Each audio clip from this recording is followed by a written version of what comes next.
Welcome to PTI, boys and girls. Will Bond still off celebrating Northwestern's win over Nebraska. So I am joined by our great friend from the ESPN Daily podcast, which I've heard of, and the online show Debatable, which we need to talk about because I don't know what it is. My grandson, Pablo Torre. 12:30 p.m. live on the internet, Tony. The internet's a place where young people live. Yeah, the internet. It's way beyond me. We begin today with the surprise announcement by the San Francisco 49ers that Jimmy Garoppolo will stay on the team, and he will back up Trey Lance at quarterback, an exact reversal from last season. Garoppolo's taking a pay cut to $6.5 million to stay, and he will become a complete free agent after this season. So, Pablo, do you like the deal that Garoppolo agreed to, and how should Lance feel about all this?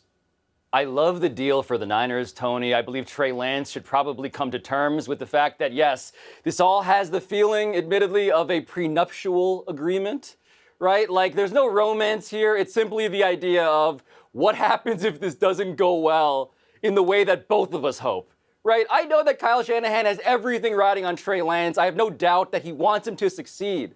But the reality of this sport, of any sport, of humanity, of the human experience is injuries happen, number one. And secondly, sometimes your highest expectations should not serve as the floor for your realistic aspirations. And so I like it for them because it's insurance, like a prenup. Yeah.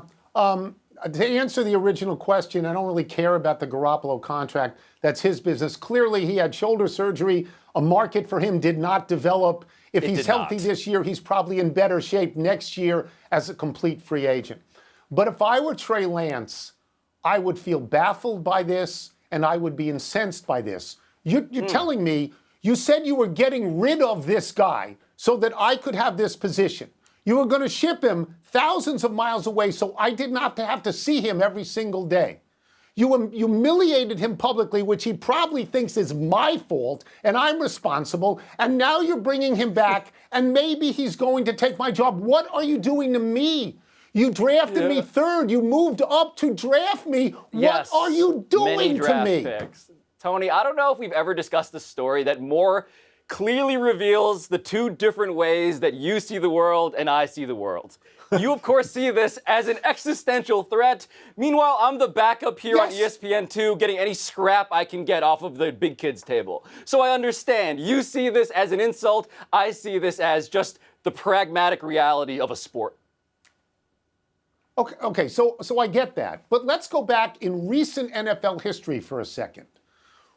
When the Packers were ready to move on to Aaron Rodgers, did they keep Brett Favre there? No, they did not. When the Chiefs were ready to move on to Patrick Mahomes, did they keep your friend Alex Smith there? No, they did not. In this particular case, if you are Trey Lance, you are saying, where is the commitment to me? There is no commitment to me. They are afraid I'm going to fail, and they're bringing back a guy who I probably like a little bit, but I should hate, and who undoubtedly hates me and wants my job, right? I mean, that's why would you do this?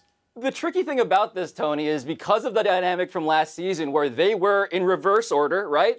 We got to know that Jimmy Garoppolo's kind of a beloved locker room figure. I don't think this works if Jimmy Garoppolo does not have history. Now, that history, to your point, may be the very reason why there should be fear striking the heart of Trey Lance. But from the outside here, I'll take it away from the Trey Lance perspective and towards the Kyle Shanahan perspective or the fans' perspective. Why should anybody on the outside have more faith in Trey Lance than the people who traded all of those picks to acquire him? I understand there's psychology here from the quarterbacks, but as a football matter, this feels brilliant to me, Tony. It really does feel like a thing that will serve everybody except for the ego of Trey Lance. I'm not going to doubt that.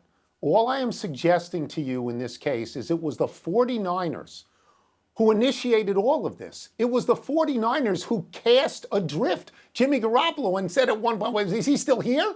Like, they didn't even, now they're bringing him back. Pragmatically, this makes sense. But you are driving a stake into the heart of Trey Lance, to me. To me. I've never really considered the idea that you and Trey Lance were so similar, but now this cannot be unthought and really ignored.